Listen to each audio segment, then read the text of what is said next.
Quem achou, diga glória a Deus. Aleluias. Então a Bíblia, ela fala aqui no livro de Êxodo, né, conta para nós a respeito de como Deus, né, com mão forte, com braço forte, tirou o povo de Israel da escravidão do Egito.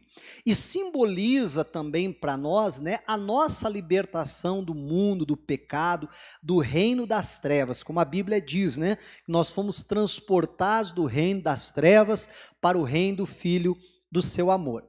E a gente aprende muito então com esse texto. Hoje nós vamos estudar o capítulo 10 aqui, e que já está no meio da história ali das pragas, né, das 10 pragas. Eu particularmente tenho um pouquinho de dificuldade assim, chamar de 10 pragas, né, porque como eu gosto sempre de falar, eram pragas para os egípcios, amém? Que oprimiu o povo de Israel, mas para os israelitas eram milagres, eram maravilhas, era a mão forte do Senhor se movendo então em favor deles, né? Então eu gosto de chamar assim dos 10 milagres, das 10 maravilhas, mas quando eu falo 10 maravilhas, ninguém sabe do que se trata. Quando eu falo 10 pragas, todo mundo sabe, né? Então a gente acaba por força aí da obrigação de chamar das 10 pragas. Bom, mas o que está acontecendo aqui, eu creio que você conhece a história, mas só para a gente se lembrar, Deus manda Moisés ir até o faraó e dizer para ele, deixa o meu povo ir para que me adore. E o faraó faz até pouco caso de Deus, quem que é o Senhor para que eu ouça? Não, o povo não vai sair. Aí Moisés diz, não, então tome-lhe praga. E assim foram vindo, praga após praga. Ou maravilha após maravilha, como eu dizia, né? E aí até que chega nessa ocasião aqui, aonde Moisés vai até o faraó e diz, olha, solta o povo de Israel, porque se você não deixar eles irem adorar a Deus no deserto, como Deus está nos mandando, então vai vir uma praga de gafanhotos, como o Egito nunca experimentou antes. E esses gafanhotos vão consumir todas as plantações, toda a vegetação, tudo que tiver verdinho aqui no Egito vai acabar por causa desses gafanhotos. E o Moisés fala isso, vira as costas e sai. E aí acontece o seguinte, né? Está aqui no versículo 7, diz assim, ó, e os servos de Faraó disseram-lhe, até quando este nos dá para ser por laço? Até quando ele vai causar toda essa desgraça aqui no nosso povo? Deixa os homens para que sirvam ao Senhor seu Deus. Ainda não sabes que o Egito está destruído? Então Moisés e Arão foram levados outra vez a Faraó, e ele lhes disse, ide, servi ao Senhor vosso Deus. Quais são os que hão de ir? Ele disse, tá bom, então vocês podem lá servir ao Deus de vocês, mas vem cá, quem é que vai? Aí Moisés responde, e Moisés disse, havemos de ir com nossos meninos, com nossos velhos, com os nossos filhos, com as nossas filhas, e com as ovelhas, e com os nossos bois, havemos de ir, porque festa do Senhor temos. Então ele lhes disse, seja o Senhor assim convosco, como eu vos deixarei ir a vós e a vossos filhos? Olhai que há mal diante da vossa face. Não será assim. Andai agora vós, varões, servi ao Senhor, pois isso é o que pedistes, e os lançaram da face de Faraó. Eu vou ler esses dois últimos versículos aqui, na Nova Tradução da Linguagem de hoje, foi até a tradução que eu usei no culto da manhã, que deixa assim um pouquinho mais claro, né, porque a linguagem é muito antiga, né, a linguagem que a gente costuma usar, então às vezes fica difícil a interpretação. Então vou usar essa linguagem aqui, ó, versículo 10. Então o rei disse, o rei aqui é Faraó, né? Pois que o Senhor vá com vocês, mas não vou deixar de jeito nenhum que vocês levem as suas mulheres e os seus filhos. É claro que vocês estão planejando uma revolução. Não, somente os homens podem ir adorar ao Senhor. se é isso o que vocês querem. E Arão e Moisés foram expulsos da presença do rei. Como eu dizia há pouco, no começo Faraó diz, não vão sair de jeito nenhum. Mas como as pragas estão vindo, estão destruindo o Egito, como os próprios servos de Faraó disseram, os oficiais de Faraó, chega um momento que Faraó diz, rapaz, eu vou ter que deixar esse povo ir, senão vai acabar com o Egito, vai destruir com tudo. E aí começa uma fase de barganha do Faraó, que aqui representa Satanás, de tentar entrar em negociação com eles. Se você lembrar, a primeira proposta que ele faz é nesse sentido, vocês podem adorar Deus, mas vocês não vão sair do Egito. Vocês podem ir desde que vocês não vão longe, desde que você não se aprofunde. Você pode até ir para a igreja, mas se você for sempre um crente superficial, você pode até ir. Olha que coisa séria. A outra proposta que Satanás faz é esta aqui, dizendo para eles, não, se você quer ir, tudo bem, mas então vai só você, a tua família não vai. E nós precisamos tomar cuidado para não cair na cilada de Faraó. Amém? Esse é até o título da mensagem de hoje, a cilada de Faraó. Entrar em acordo com ele, entrar em aliança com ele. E muita gente acaba entrando. Moisés e Arão não. Não, negativo. Vai todo mundo. E aí Faraó diz, não vai não. As mulheres e os filhos vão ficar. Se quiser, vai só vocês. E quantas pessoas inconscientemente não estão apertando a mão de Satanás? Entende o que eu estou falando? Não estão concordando, entrando em acordo com ele. Tá bom, né? Pelo menos eu indo, tá bom. Se você lembrar, meu irmão, né, os crentes mais antigos, vou chamar assim, alguém da casa se convertia e a família inteira para a igreja. Não é verdade? Hoje em dia se converte, aí o marido converte, vem só o marido, a esposa não vem. A esposa se converte, vem só a esposa, o marido não vem. Os filhos não vêm. O filho se converte, os pais não vêm. E por quê? Meu irmão, nós precisamos tomar cuidado para ver se talvez não é porque justamente estamos aceitando. Não, tá bom. Pelo menos eu estou adorando a Deus. Pelo menos eu estou servindo ao Senhor. E nós não podemos de forma alguma aceitar isso. Entenda bem, a salvação, ela é individual, amém? Isso nós já aprendemos. Mas o plano de Deus, ele é familiar. Pode perceber, todas as pessoas que Deus chama para algum propósito que Deus tem, Deus sempre tinha um propósito para a família inteira, envolvia a família inteira. Deus não fala para o Noé, Noé, eu achei graça, ou melhor, você achou graça diante dos meus olhos, você é um homem justo, então entra só você na arca. Não, entra você e o quê? E a tua família na arca, amém? Quando Deus chama uma pessoa, meu irmão, o propósito é sempre familiar, por mais que a salvação seja individual, mas o propósito de Deus é sempre em família. E o diabo muitas vezes vem com essa cilada, sabe? Vem com essa proposta. E aí Moisés não aceitou, não. Vai sair todo mundo. Nós vamos com as nossas mulheres, nós vamos com os nossos filhos, nós vamos com as nossas filhas, nós vamos com os nossos velhos. Mas quantas vezes a pessoa diz, não, pastor, mas papai e mamãe, né, pastor? Passou tanto tempo na religião, não vai se converter agora, né, pastor? E não é assim? E aí a pessoa já está entregando os seus velhos, já está abrindo mão. Pastor, não, é que meus filhos, o senhor sabe como que é juventude, né, pastor? Não quer saber de Deus. O senhor sabe como que é adolescência, né, pastor? Não, mas eu vou vindo, eu vou servindo a Deus. Uma hora dessa meus filhos vêm. Eles poderiam pensar assim, né? Vamos lá adorar a Deus, depois a nossa família também vai.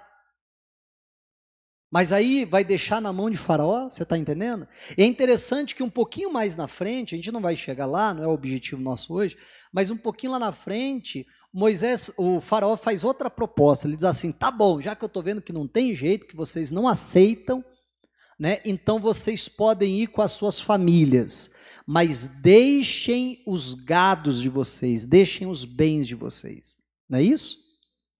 E aí Moisés, ele libera aquela famosa frase, né, ele diz para Faraó, Faraó, nem uma unha vai ficar na tua mão.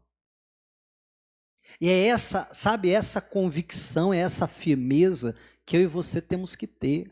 Não, diabo, não vai ficar ninguém, não vai ficar nada, não vai ficar uma unha sequer. Você perceba que agora a nova proposta do diabo era o seguinte, tá bom, então vai você adorar a Deus, mas deixe o gado, deixe as suas posses comigo. E muita gente tem aceitado. Não, tá bom, eu vou na igreja. Não, eu não vou servir a Deus com os meus bens, eu não vou ser dizimista, eu não vou ser ofertante, eu não vou ajudar em nada. Ah, mas eu vou lá cultuar o Senhor. E aí os bens da pessoa estão lá na mão do faraó. Está lá devendo para o banco, está lá endividado aqui, acolá, e não é assim? E a pessoa não serve a Deus. O Moisés diz assim, não, nós temos que levar todo o nosso gado, porque ele vai ser usado como sacrifício para o Senhor. Nós vamos servir a Deus, nós, a nossa família e tudo que nós temos, os nossos bens também vão servir ao Senhor. E é essa, sabe, a determinação, vou chamar assim, que nós vamos ter. Não, não aceito ficar ninguém.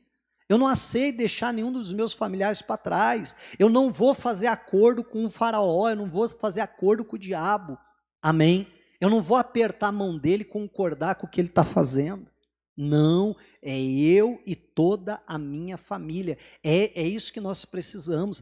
Meu irmão, se você notar, muitas vezes a pessoa de uma forma inconsciente, ela vai fazendo acordo com o diabo. Você quer ver uma coisa? O diabo começa a usar um familiar lá e ele começa a se entregar para o álcool, vamos supor. Aí daqui a pouco está lá o crente falando assim, ah, meu familiar é um bêbado mesmo.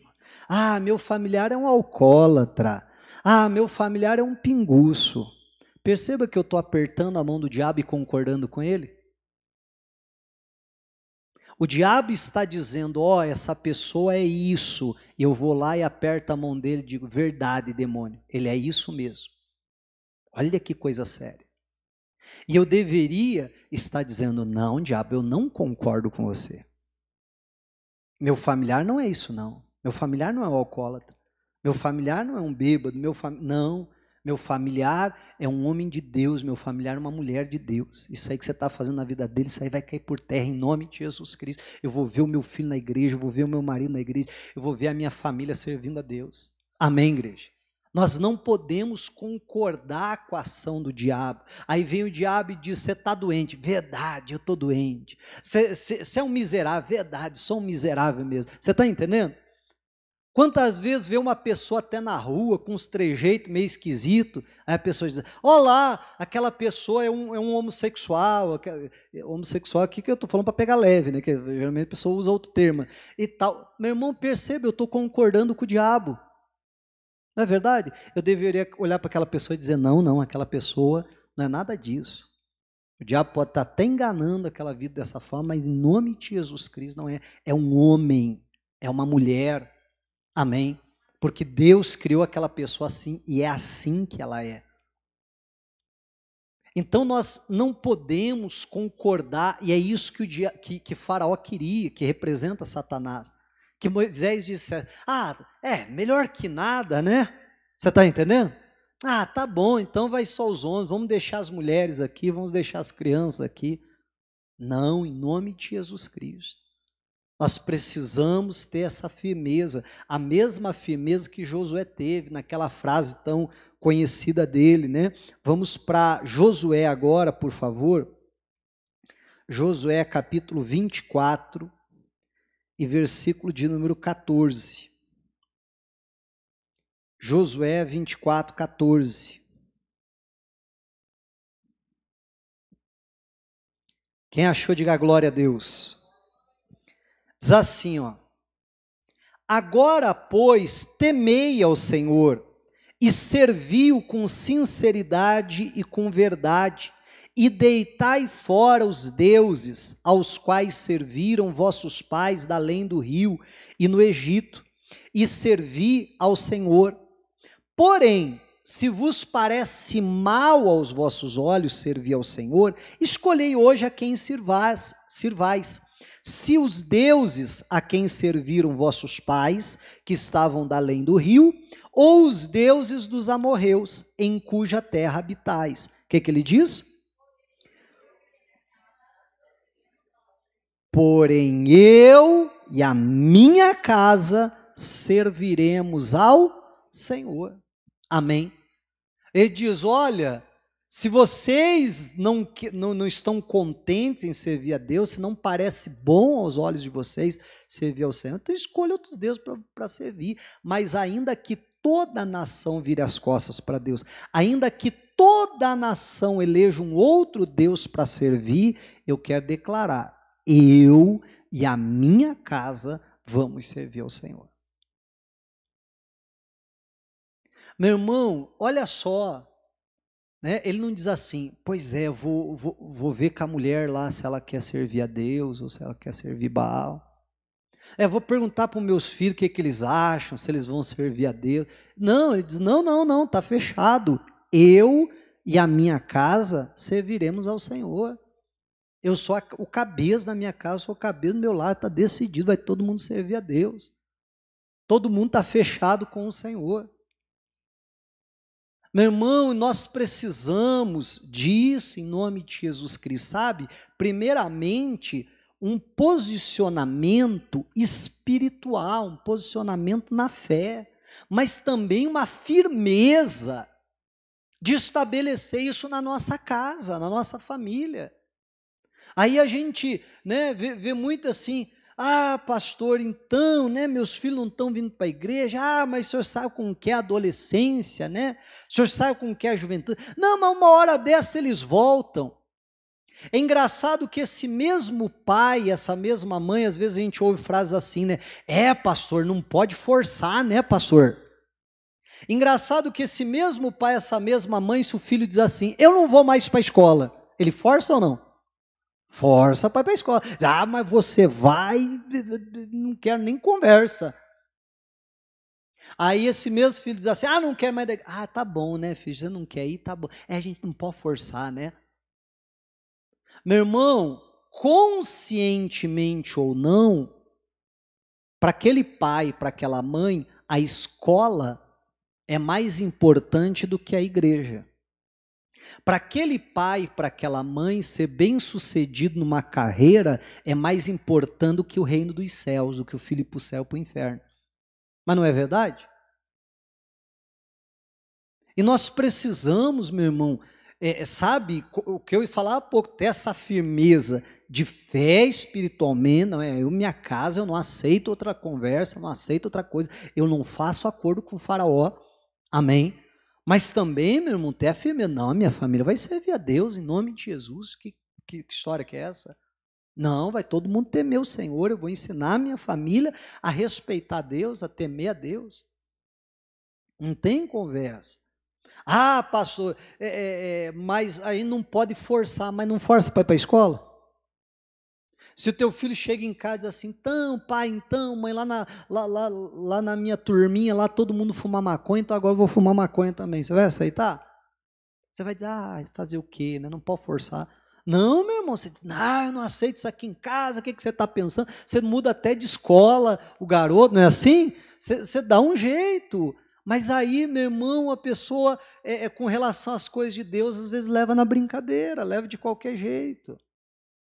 Esses dias atrás eu estava vendo um vídeo, uma senhora falando, era um podcast, eu não conheço ela, não conheço o entrevistador também, mas ela estava falando justamente a respeito disso. Eu deveria ter salvado aquele vídeo,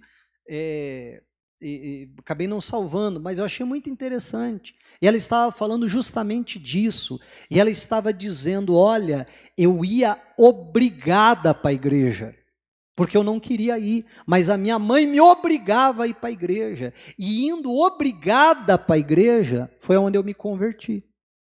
Aí foi engraçado que o entrevistador falou assim, eu também, eu era obrigado a ir para a igreja, E mesmo obrigado, eu tive experiências com Deus. Amém? Meu irmão, e nós precisamos entender isso. Vamos falar a verdade, quantas vezes nem a gente não quer vir? Vem até meio a contragosto, mas quando você chega aqui, você diz, oh, que benção, que bom que eu fui. Não é assim? Quantas vezes a gente não quer orar, nossa carne não gosta de orar. Mas aí quando você ora, às vezes até lutando contra a carne, às vezes até com má vontade, mas quando você ora, você diz, poxa vida, que gostoso.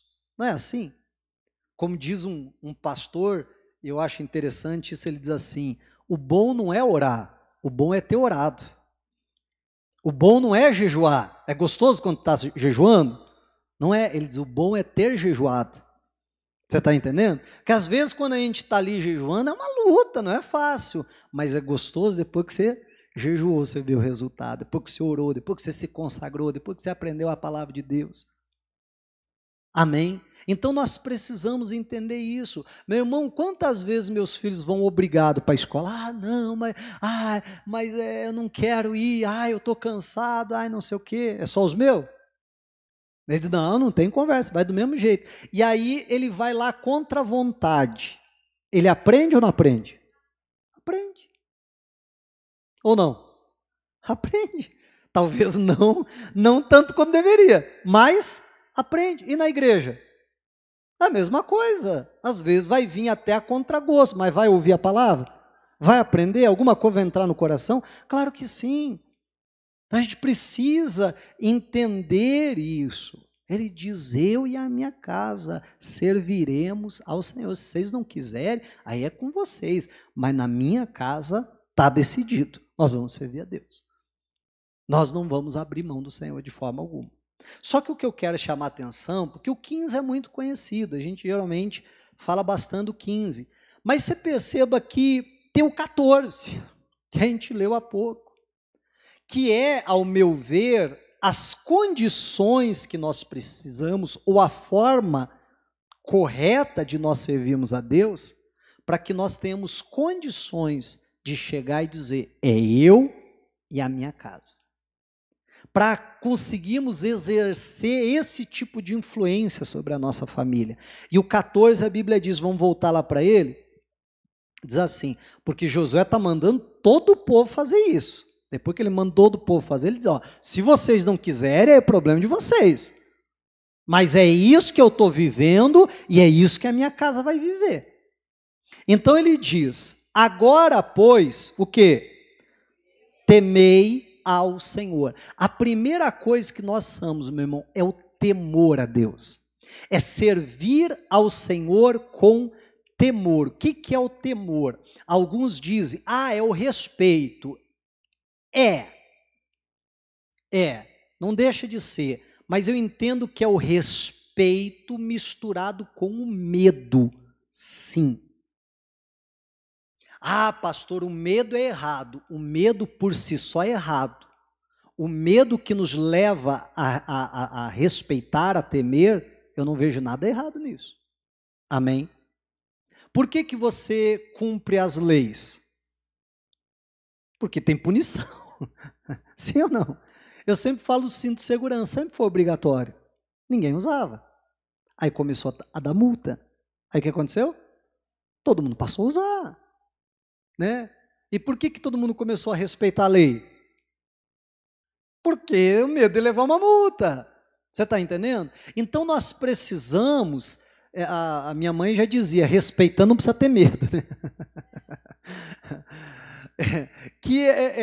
A hora que você, né, tem aquele respeito, porque você sabe que a pessoa é autoridade, porque você cumpre aquilo que é estabelecido. E é esse temor, meu irmão, que nos leva a fazer as coisas certas, não só quando todo mundo está olhando, mas quando ninguém está olhando, porque eu tenho temor a Deus. Amém? É esse temor que nós precisamos ter. O salmista orava dizendo, Senhor, une o meu coração ao temor do teu nome. Nós precisamos temer a Deus. Amém? Precisamos temer, respeitar quem Deus é. Pastor, isso aí é conversa do Antigo Testamento. No Novo Testamento não tem isso. Será que não? Jesus, ele disse, não temam aos homens que pode destruir o teu corpo.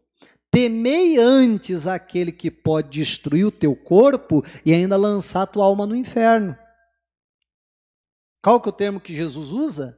Temei.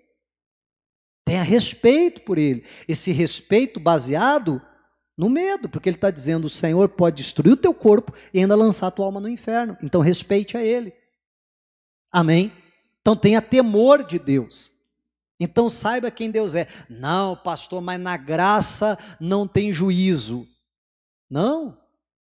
Poxa vida, esqueceram de avisar Ananias e Safira, né? Morreram à toa os dois. Verdade, não é? Tem juízo ou não tem? Tem, com rigor ainda muito maior do que no tempo da lei. Só que aí às vezes as pessoas vão levando a Deus na brincadeira, as coisas de Deus na brincadeira. E nós precisamos ter temor a Deus, respeitar quem Deus é. Aí diz mais, e serviu com sinceridade e com verdade. Tem uma outra tradução que diz com integridade e fidelidade. E aqui na corrigida diz, né, com sinceridade e verdade. Sabe o que a Bíblia está dizendo? Olha, sirva a Deus, mas não sirva só do corpo, no corpo, só na carne, só na aparência. Sirva a Deus com sinceridade de coração, em verdade. Porque tem muita gente, meu irmão, cumprindo um ritual, você está entendendo? Mas que não serve a Deus no seu coração. Que às vezes do lado de fora está fazendo, mas do lado de dentro não tem nada. Aí lá estamos orando, estamos cantando e às vezes o pensamento da pessoa está vagueando lá em outras coisas, em outras situações, não é verdade? A pessoa está ouvindo a palavra, o pastor está olhando aqui, olha só, a pessoa está prestando atenção, a pessoa está pensando, poxa vida, o que eu tenho que fazer amanhã mesmo? Pois é, eu posso fazer aquilo lá, depois tem que resolver aquele outro negócio. Mas não é verdade? E assim vai. Aí a gente diz, levante a sua mão para o céu, a pessoa levanta. Repita assim comigo, a pessoa está repetindo, mas entende? Não é nada daqui. E aí não adianta, meu irmão, porque se nós não servimos a Deus com temor, não servimos a Deus com sinceridade, com verdade, nós jamais vamos conseguir influenciar sobre a nossa família a influência necessária, né, para que possamos dizer, é nós e a nossa casa. Porque ninguém, meu irmão, segue o fariseu, o hipócrita, que é a pessoa que tem um discurso, mas a prática é outra. Né? Então, não é só o ritual, não é só a coisa, sabe, da boca para fora. Não, nós vamos servir a Deus com sinceridade, com verdade. E aí diz mais, e deitai fora os deuses estranhos. Tirar da nossa vida, meu irmão, tudo aquilo que é um ídolo, tudo aquilo que é um Deus estranho. O que é um Deus estranho? O que é um ídolo, né? É alguma coisa, é um pedaço de madeira, de ouro, de prata, de qualquer coisa, de pedra, que eu coloco no lugar de Deus. Olha só, ô Arão, nós não sabemos o que aconteceu com esse Moisés, faça para nós um Deus, para nos guiar, deuses para nos guiarem daqui para essa terra prometida. Aí o Arão foi lá, mandou todo mundo tirar os brincos e tal, fez lá um bezerro de ouro, não foi isso? Coloca diante do povo e diz, está aqui os seus deuses. E foi esse aqui que tirou vocês da terra do Egito. E o povo está servindo aquilo. Então, entenda que é pegar alguma coisa e colocar aquilo no lugar de Deus. Na posição de Deus. Então, eu tiro Deus do seu alto e sublime trono, lá no meu coração, e coloco outra coisa no lugar daquilo. E a Bíblia está dizendo, jogue fora os deuses estranhos. Nós temos que olhar para a nossa vida, nosso coração, se não tem muitas coisas ocupando o lugar de Deus. Você quer ver uma coisa que a própria Bíblia diz que ocupa o lugar de Deus? As riquezas. A Bíblia diz, não podeis servir a dois senhores, ou você há de amar um, desprezar o outro, aborrecer um e desprezar o outro, ou se dedicar a um e deixar o outro de lado. Daí a Bíblia diz, não podeis servir a Deus, aí tem tradução que diz, e a riqueza, outra diz, e Mamon, que é o Deus da riqueza. Então a Bíblia apresenta a riqueza como algo que no coração de muitas pessoas está concorrendo com o lugar de Deus. Então aquilo se tornou o quê? Um ídolo. Às vezes é a carreira da pessoa que está em primeiro lugar. Às vezes, né, é até alguém, às vezes até um familiar que a pessoa coloca, né, a minha vida funciona em prol de alguém, eu estou fazendo daquela pessoa meu Deus, porque a minha vida tem que girar em torno de Deus, amém? Eu vou servir as pessoas, eu vou cumprir as minhas obrigações, lógico que sim, mas tudo isso porque eu temo a Deus. Por que eu amo a minha esposa? Porque a Bíblia manda amar, porque essa é a vontade de Deus. Por que eu tenho que me dedicar para ser um bom pai? Porque a Bíblia manda. Por que eu tenho que ser um bom cidadão? Porque a Bíblia manda. Você está entendendo a diferença? Aí a minha vida está girando em torno de Deus. Ele é o Senhor. Mas aí quando eu começo a colocar outra coisa no lugar, seja o que for, está se tornando um Deus. E a Bíblia está dizendo que eu preciso jogar aquilo fora. Tirar aquilo da minha vida e colocar Deus, porque daí termina dizendo, e servir ao Senhor, e colocar Deus de volta no seu lugar. Porque, meu irmão, se eu não temo a Deus, se eu não sirvo a Deus com sinceridade, com verdade, se eu não jogo fora os deuses estranhos do meu coração, meu irmão, eu não estou servindo a Deus. E aí a minha família também não vai servir ao Senhor, porque Josué disse, eu e a minha casa. Eu e a minha casa. Mas se nem eu não estou servindo a Deus, quem dirá? A minha casa, a minha família. E é dessa maneira que nós precisamos servir ao Senhor. Eu lembro de um caso de uma irmã da igreja que ela se converteu, se é que eu posso chamar assim, mas ela veio, né, do catolicismo ali, adorava imagens e tal, e aí quando ela se converteu, aprendeu, né, da palavra, então ela foi e jogou fora, né, aquelas imagens que ela tinha, mas daí tinha um daqueles santos, que ela era devota lá dele e tal, não, aquele lá não, aquele lá vamos... aquele vou deixar guardado lá, por quê, né? Porque assim, né? Eu era devota desse santo fulano de tal, e vai que eu jogo fora e ele fica brabo, e acontece alguma coisa comigo. Então assim, não vou acender vela, não vou me prostrar, não vou rezar para o santo. Mas deixa ele ali, lá na estante, guardadinho lá.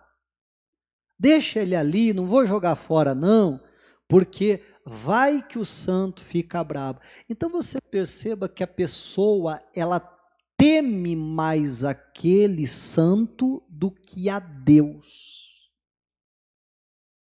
Você está entendendo? Porque Deus manda eu não adorar nenhum outro Deus a não ser a Ele. Eu sei que eu tendo uma imagem na minha casa, eu estou desobedecendo a Deus. E por desobedecer ao Senhor, eu posso trazer a ira dele sobre a minha vida. Porque a ira de Deus não é coisa do Antigo Testamento, não. A ira de Deus continua hoje. Amém? Deus não mudou. Tem gente que acha que Deus do Antigo Testamento era mal-humorado e que o Deus do Novo Testamento ele se converteu. Mas não é mais ou menos assim que alguns acham, pensam? Não, é o mesmo Deus. E a sede de justiça dele continua a mesma, a ira dele continua a mesma. Mas aí a pessoa não teme a ira de Deus, mas teme a ira de um santo. Então perceba que eu estou respeitando mais o santo do que a Deus. Né? E aí, bom, se talvez até possa servir para alguém, amém, Mas tente aplicar isso à sua vida, à sua realidade. Será que não tem algumas coisas que estão justamente dessa maneira? Que a pessoa está respeitando, está temendo mais outra coisa do que a Deus? Então, meu irmão, guarda isso no teu coração. Nós precisamos temer a Deus, nós precisamos servir ao Senhor com sinceridade, em verdade. Não é só algo externo, é algo aqui de dentro. E nós precisamos tirar tudo aquilo que desagrada a Deus, tudo aquilo que tenta ocupar o lugar de Deus. A Bíblia diz que o Senhor precisa ser buscado em primeiro lugar da nossa vida. Se tem alguma coisa que está ocupando o primeiro lugar, tira isso, joga para o segundo, para o terceiro, para o quarto, sei lá para onde, mas coloca Deus de volta na posição dele. Aí, meu irmão, aí sim a nossa família vai olhar para nós e vai querer servir o Deus que a gente serve. Mas quem serve um Deus sem temor, ninguém quer se espelhar nessa pessoa. Verdade ou não é? Quem serve a Deus de uma maneira hipócrita, fala uma coisa, age uma coisa, mas que dentro é outra, meu irmão, ninguém quer servir essa pessoa, ninguém quer seguir essa pessoa. Alguém que, sabe, tem cheio de deuses no seu coração, ninguém quer seguir essa pessoa. Mas quando nós servimos a Deus ali com fidelidade, aí, meu irmão, as pessoas vão olhar, a nossa família vai olhar e vai dizer, poxa vida, eu quero servir a Deus dessa forma. Eu quero ser de Deus dessa maneira, porque eu vi o que Deus fez na vida da minha mãe, porque eu vi o que Deus fez na vida do meu pai, na vida do meu irmão, na vida do meu familiar. E que nós possamos viver isso verdadeiramente. Meu. Tem muita gente que parece que só trocou de religião, mas continua levando as coisas de Deus na brincadeira, de qualquer jeito. Ah, se der eu faço, se não der eu não faço. Ah, se não sei o quê. E a pessoa leva a coisa de brincadeira. Nós precisamos ter respeito pelas coisas de Deus, ter temor a Deus. Amém? Diga a glória a Deus e vamos aplaudir a Jesus.